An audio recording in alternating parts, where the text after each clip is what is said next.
ഗണിതശാസ്ത്രം പാഠപുസ്തകത്തിലെ അക്കങ്ങളിൽ മാത്രം ഒതുങ്ങേണ്ട ഒന്നല്ല. നമ്മുടെ നിത്യജീവിതത്തിലെ ഓരോ ചലനവും ഗണിതവുമായും അളവുകളുമായും ബന്ധപ്പെട്ട് കിടക്കുന്നു. പുരാതനവും ആധുനികവുമായ അളവുകൾ മനസ്സിലാക്കുവാനും ഗണിതത്തെ ഒരു ജീവിത നൈപുണ്യമായി മാറ്റാനുമാണ് മികവിന്റെ ഭാഗമായി ഈ പ്രൊജക്ട് ഞങ്ങൾ ഏറ്റെടുത്തത്. ഈ അളവുകളൊക്കെ പഠിക്കുന്നുണ്ട്, ഇതിനെ കൊണ്ട് എന്തെങ്കിലും ഗുണമുണ്ടോ? അളവുകൾ തേടിയുള്ള ഞങ്ങളുടെ യാത്ര ഇവിടെ തുടങ്ങുന്നു. ഞങ്ങളുടെ ആദ്യ യാത്ര ഒരു ഹാർഡ്വെയർ ഷോപ്പിലേക്കായിരുന്നു. അവിടെ ഇഞ്ച്, സെന്റിമീറ്റർ, മില്ലിമീറ്റർ എന്നിവ എങ്ങനെയാണ് പ്രായോഗികമായി ഉപയോഗിക്കുന്നതെന്ന് ഞങ്ങൾ കണ്ടുപഠിച്ചു. ഉപയോഗത്തിനനുസരിച്ച് കൂടുതൽ ഡീപ്പായിട്ട് അടിച്ചു കയറ്റുന്നത്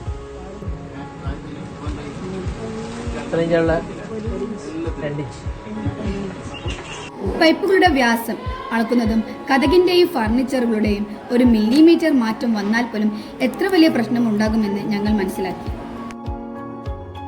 ഇപ്പോൾ എനിക്ക് ഈ പൈപ്പ് 1 ഇഞ്ചാണെന്ന് കൃത്യമായി അറിയാം.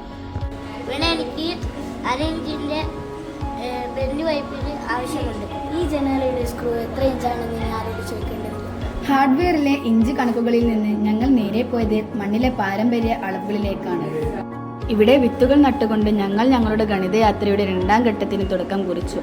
ഓരോ വിത്തും നിശ്ചിത അകലത്തിൽ നടുന്നതിലും ഒരു ഗണിതമുണ്ടെന്ന് ഞങ്ങൾ തിരിച്ചറിഞ്ഞു.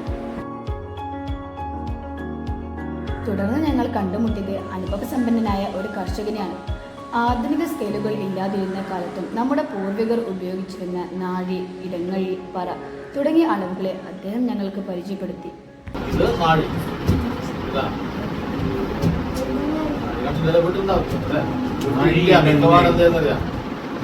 ഈ ക്ലാസ്സിന് ചെറിയ അളവാണ്.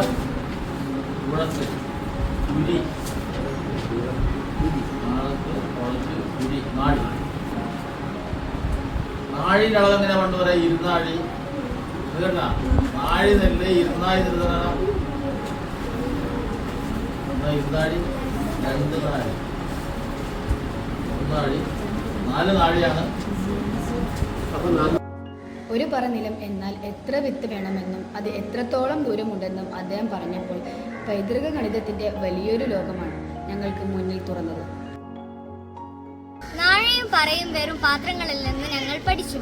അത് നമ്മുടെ മണ്ണിന്റെയും അധ്വാനത്തിന്റെയും കൃത്യമായ അളവുകളാണ്. പൈതൃക ഗണിതം ഞങ്ങൾക്ക് മണ്ണറിവായി മാറി. മണ്ണിലെ കണക്കുകളിൽ നിന്ന് ഞങ്ങൾ നേരെ എത്തിയത് വീട്ടിലെ അടുക്കളയിലേക്കാണ്.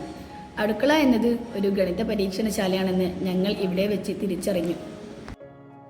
ചായ ഉണ്ടാക്കുമ്പോൾ പാലും വെള്ളവും എത്ര അനുപാതത്തിൽ ചേർക്കണമെന്നും ചോറിന് എത്ര ഗ്ലാസ് വെള്ളം വേണമെന്നും പരീക്ഷിച്ചപ്പോൾ ഗണിതം രുചിയായി മാറുന്നത് ഞങ്ങൾ കണ്ടു. അടുക്കള ഒരു ലാബാണെന്ന് ഞങ്ങൾ തിരിച്ചറിഞ്ഞു. അനുപാതം തെറ്റിയാൽ പോലും രുചി മാറുമെന്നും വിരൽ തുമ്പിലെ വരകൾ പോലും വലിയ അളവുകളാണെന്നും ഞങ്ങൾ പഠിച്ചു. വീട്ടിലെ ചെറിയ അളവുകളിൽ നിന്ന് ഞങ്ങൾ വിദ്യാലയ അടുക്കളയിലെ വലിയ അളവുകളിലേക്ക് മാറി. ഞങ്ങളുടെ ഗണിതയാത്രയുടെ 4ാം ഘട്ടത്തിൽ ഞങ്ങൾ വിദ്യാലയത്തിലെ ഉച്ചഭക്ഷണ പദ്ധതിയുടെ കണക്കുകളിലേക്കാണ് ശ്രദ്ധ തിരിച്ചത്.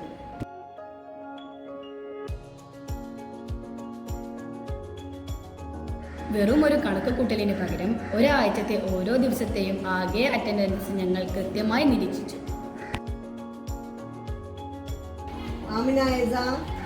ഓരോ ദിവസവും ഹാജരാകുന്ന കുട്ടികളുടെ എണ്ണം മാറുന്നതിനനുസരിച്ച് പാകം ചെയ്യേണ്ട അരിയുടെ അളവിലും മാറ്റം വരുന്നു. ഒരു കുട്ടിക്ക് 100 ഗ്രാം അരി എന്ന കണക്കിൽ ഓരോ ദിവസത്തെയും അറ്റൻഡൻസിനെ ആകെ അരിയുടെ അളവിലേക്ക് മാറ്റുന്ന പ്രായോഗിക ഗണിതം ഞങ്ങൾ ഇവിടെ പ്രയോഗിച്ചു.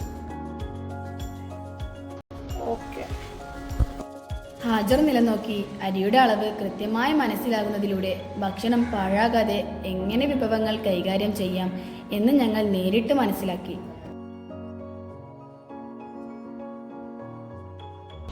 സ്കൂളിലെ ഓരോ ഹാജറും ഞങ്ങൾക്ക് ഓരോ അളവാണ്.